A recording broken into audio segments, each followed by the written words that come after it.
Hi friends, எல்லாரும் எப்படி இருக்கீங்க? இன்னைக்கு நான் உங்களுக்காக படிக்க போற கதையோட பெயர் சொன்னது அப்பா தான்.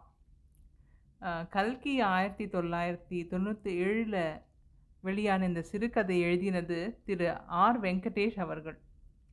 அந்த காலகட்டத்தில பல வீடுகள்ல எல்லார் வீட்லயும் தொலைக்காட்சி பெட்டி இருந்ததில்ல. அப்போ விடுமுறை காலங்கள்ல நம்மளோட கசின்ஸ் நம்ம வீட்டுக்கு வருவாங்க இல்லையா? அக்கா பசங்க, அண்ணா பசங்கன்னு. அவங்களோட பொழுது போவதே ஒரு தனியான உணர்ச்சி பூர்வமான அனுபவம் தான். இப்போ அத திரும்பி பார்க்குறப்போ, அப்படிப்பட்ட காலங்கள் எவ்வளவு இனிமையானவை அப்படின்னு தோணுது. ஆனா, அந்த ஒரு விடல பருவத்தில நம்ப வளரும்போது, ஒரு போட்டி, பொறாம, வெறுப்பு, எரிச்சல் எல்லாம் பலதரப்பட்ட முதிர்ச்சி அடையாத எண்ணங்கள் தான் நம்மளுக்குள்ள வந்திருக்கு இல்லையா? அப்படிப்பட்ட ஒரு அழகான ஒரு கதை இது. கேட்டு என்ஜாய் பண்ணுங்க. வாங்களேன் கதைக்கு போவோம். இதோ உங்களுக்காக சொன்னது அப்பா தான். அம்மா அம்மா, இன்னைக்கு ஹேமமாலினி படம்மா, இங்க வாயேன். பிரியா ஆரம்பித்து விட்டாள். சதீஷுக்கு எரிச்சலாக இருந்தது. அக்கா வெராண்டாவுக்கு வர 2 பேரும் ஹிந்தியிலேயே பேசிக்கொண்டார்கள். எதுவுமே நடக்காதவர் மாதிரி அப்பா தமிழ் பேப்பரில் மூழ்கியிருந்தார். இந்த சனியை இங்கே வந்ததுலேருந்து ஒரே கும்மாளம்தான். காலை எழுந்த உடனே பேப்பருக்கு போட்டி வந்து விடுகிறது. சதீஷுக்கு பேப்பர் அத்தனையையும் ஒன்றாக வைத்து படிக்க வேண்டும். பிரியா வந்ததிலிருந்து நடுநடுவே ஷீட்டை உருவி விடுகிறாள். எல்லாம் எத்தனை நாளைக்கு? இன்னும் 1 மாசமோ என்னவோ. லீவு முடியட்டும். திரும்பி பார்க்காம ஓடு நாயே பாம்பேக்கு என்று துரத்தி விட வேண்டியதுதான். பிரியாவையே முறைத்தான். அது ஏதோ இந்தி பாடலை ஹம்மிங் பண்ணி காட்டி கொண்டிருந்தது. பெரிய லதா மங்கேஷ்கர்னு நினப்பு. அக்காவை தான் சொல்லணும். ஒரே சினிமா பைத்தியமால வளர்த்துருக்குறா. அதுவும் பெரிய ஹேமா மாலினி விசிறியான். முஞ்சியப்பாரு. அந்த பேப்பர் இப்போ கொடுக்குறியா இல்லையா? பிரியா சட்டை பண்ணவே இல்லை. சதீஷ் பொறுமை காத்தான். இல்லை என்றால் அம்மாவிடம் சொல்லிவிடுவாள். அக்காவும் பிரியாவும் மெட்ராஸ் வருகிறேன் என்று லெட்டர் போட்ட உடனே அம்மா அவனை கண்டித்து வைத்து விட்டாள். சதீஷுக்கு ஒரே கோபமாக வந்தது. என்னத்துக்கு கண்டிப்பானே? நான் என்ன குழந்தையா? 10ஆம் கிளாஸ் போக போகிறேன். எனக்கு தெரியாது எப்படி நடந்து கொள்ளணும்னு. ஆனால் அம்மாவுக்கு புரியவில்லை. அப்பாவுக்கு அதுக்கு மேல் புரியவில்லை. எல்லார் எதிரிலும் திட்டுறாரு, மிரட்டுறாரு. ஏதோ அவமானம் போல ஒரு எண்ணம் சதீஷுக்கு தோன்றியது. அப்பாவுக்கு இங்கிதமே தெரியல. இன்னும் சொல்லப்போனால் ஊர்லேருந்து வந்த பெரியப்பா தான் அவனுக்கு 4 முழ வேஷ்டியே வாங்கி தந்தது. அது வர அரை நிஜார் தான். நெடுன்னு வளர்ந்துருக்கான், இன்னும் வேஷ்டி வாங்கி தராமல் இருக்கீங்களே என்று அப்பாவை கடிந்து கொண்ட போது கூட அப்பா லேசாக நிமிந்து பார்த்தார், அவ்வளவுதான். அம்மா அம்மா, நான் டிவி பார்க்க போகிறேம்மா, நல்ல படம்மா. பிரியா கெஞ்ச. பரிதாப தோற்றம். கள்ளி. எங்கடி டிவி இருக்குது? அதெல்லாம் ஊருக்கு போய் பார்த்துக்கலாம்.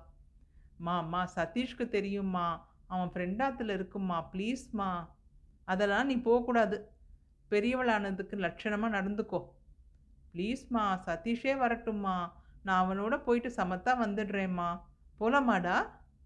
காதிலே விழாதது போல சதீஷ் பேப்பரில் குனிந்திருக்க, மீண்டும் அவனை குலுக்கியபடி, உன் ஃப்ரெண்டாத்தில் டிவி இருக்குன்னல்ல, இன்னைக்கு சாயங்காலம் அழைச்சின்னு போடா ப்ளீஸ்டா.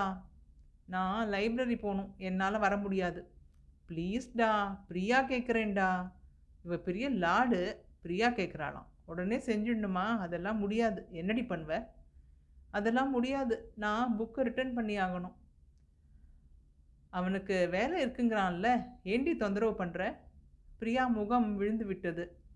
ஆதரவு வேண்டுவது போல் சதீஷை அவள் பார்க்க அவன் மீண்டும் பேப்பரில் மூழ்கியிருந்தான். பாலாஜி வீட்டில் டிவி இருக்காடா? ஹாலிலிருந்து அம்மா கேட்டாள். பக்கத்தில் பிரியா. எனக்கு தெரியாது. இது சதீஷ். என்ன தெரியாது? வாரம்தான் ஞாயிற்றுக்கிழமையான படம் பார்க்க ஓடுறல்ல, அங்கே தானே போகிற? எங்கேயோ போகிறேன். அடி செருப்பால. எங்கேயோ போகிறானாம். வராத வந்த குழந்தை வந்திருக்கு, படத்துக்கு அழைச்சின்னு போடானா ரொம்ப தான் அலட்டிக்கிற. கோல் மூட்டி விட்டாள். தான் நினைத்ததை சாதித்து கொள்ள வேண்டும். இவ ஹேமா மாலினியை பார்க்கலன்னா சாதமே இறங்காதோ? என்னடா சாயங்காலம் அழைச்சின்னு போறியா? சதீஷுக்கு வெறுப்பாக இருந்தது. சொன்னா இவங்களுக்கு ஏன் புரிய மாட்டேங்கிறது? ஏம்மா சும்மா தொல்லை பண்ற? அங்கே எங்கள் ஸ்கூல் பசங்கள்லாம் வருவாங்க, தடி தடியாக நிற்பாங்க. இடமே இருக்காதும்மா. அது நடுவில் இவளை எங்கே கூட்டின்னு போகிறது? ஏய், முன்னாடியே போய் ஓரமாக இடம் பிடிச்சிட்டு உக்காந்துடலான்டா. அப்புறம் படம் முடிஞ்ச அப்புறமா வரலாம். இது பிரியா. ஆ, அப்படி பண்ணேன்டா. அம்மாவும் சேர்ந்து சேர்க்க சதீஷுக்கு இன்னும் வெறுப்பாக இருந்தது. அம்மாவுக்கு விவஸ்தையே இல்லை. அது யாரோ 3வது வீடு. அதில் சதீஷே அதிகப்படி. இதில் இவளையும் கூட்டி போனால் என்ன நினைப்பாங்க? கூட பசங்கள்லாம் வேற வருவாங்க. நாளை மறுநாள் ஸ்கூலுக்கு போனால் முதல் காரியமாக இந்த சனியனை பற்றி தான் கேட்பாங்க, கிண்டல் அடிப்பாங்க. அவமானமாக இருக்கும். 2 பேருக்குமே புரிய மாட்டேன் என்கிறது. சொந்தமாகவும் தெரியல, சொன்னாலும் உரைக்க மாட்டேங்கிறது. வழக்கப்படி அப்பா முறைக்கிறார். தான் சொல்வதை செய்ய வேண்டும், மிலிட்ரி உத்தரவு. இதெல்லாம் தான் பிடிக்காமல் போய் கொண்டிருந்தது. அடுத்தவன் என்ன நினைக்கிறான் சொல்கிறான் என்ன கேட்க வேண்டாமோ? எனக்கும் தானே வயசாகுது, குழந்தை இல்லை. ஆனால் இன்னும் இவங்களுக்கு நான் சின்ன பையன். எதை சொன்னாலும் தலையில் தட்டுறாங்க. பிரியா வந்த பின்னால் இது இன்னும் அதிகமாகிவிட்டது. அந்த சனியம் பாட்டு பாடுறது, ஓவியம் வரைகிறது, எம்ப்ராய்டரி பண்ணுகிறது. போதாததற்கு படிப்பில் சூட்டிகை, சமையலில் கெட்டி. அம்மாவுக்கு வாய் ஓயல்ல. எனக்கு கூட தான் கவிதை எழுத வரும். 2 கவிதை மேகசினில் கூட வந்திருக்கு. இதெல்லாம் அம்மா சொல்ல மாட்டா. அப்பா அதற்கு மேல் ஒரு படி. எழுத்தால் எவனும் வாழ்ந்ததில்லை, ஒழுங்கா படிக்கிற வேலையை பாரு. இவர்களெல்லாம் வெட்டி போட்டாதான் என்ன? நினைத்ததை சாதித்து விட்டது அந்த சனியன். பாரு, வலது கையை கழுத்துக்கு முட்டு கொடுத்து கொண்டு டிவியை பார்க்கத பாரு. என்னமோ இந்த சினிமா தான் ஜென்ம சாபல்யமே தரப்போவது போல வாயை பிளந்து கொண்டு பார்க்கிறது. இதற்கு 4:30 மணிலிருந்து அலங்காரம் வேற, கூடவே அப்பாவின் கண்டிப்பு வேறு. போகும்போது எத்தனை ஜாக்கிரதை! நான் என்ன கடத்திண்டா போயிடுவேன்? பாலாஜி வீட்டுக்கு வந்தபோது படத்தை போட்டுட்டான். அதற்கு ஒரு அச்சச்சோ. ஏண்டி, பெரிய காவியம், முதல்லேருந்து பார்க்கலனா பூமியே பொழந்துருமோ? டியூப்லைட்டை அணைத்து விட்டார்கள். கொசு பறக்கிறது. டிவியில் ஆனா உனா ஹேமா மாலினி பாடுறா, ஆடுறா, இல்லை கண் கலங்க நிற்கிறா. வேகமே இல்லை. இதெல்லாம் ஒரு படம்னு எப்படி தான் எடுத்தாங்களோ? யாரோ காமெடியன் வந்தான், எல்லாரும் விழுந்து விழுந்து சிரிக்கிறாங்க. சதீஷுக்கு ஒன்றும் புரியலை. 7 மணிக்கு செய்திகள் வரும், கிளம்பிட வேண்டியதுதான். ரோட்டில் யாரும் இருக்க மாட்டாங்க. சுறுசுறுப்பாக ஓடிட வேணும். இருட்டில் சுவரில் தொங்கிய கடிகாரத்தையே பார்த்து கொண்டிருந்தான் சதீஷ். அது நகரவேனா என்றது. ஒரு வழியாய் செய்திகள் வந்தபோது பிரியாவிடம் மெல்ல சதீஷ், போலாமாடி என்றான். ப்ளீஸ்டா, இன்னும் 1/2 hour தான்டா, பார்த்துட்டு போயிடலான்டா. அம்மா தேட போகிறா, நான் சொல்லிக்கிறேன். 1/2 மணி என்பது 1 மணி ஆயிற்று.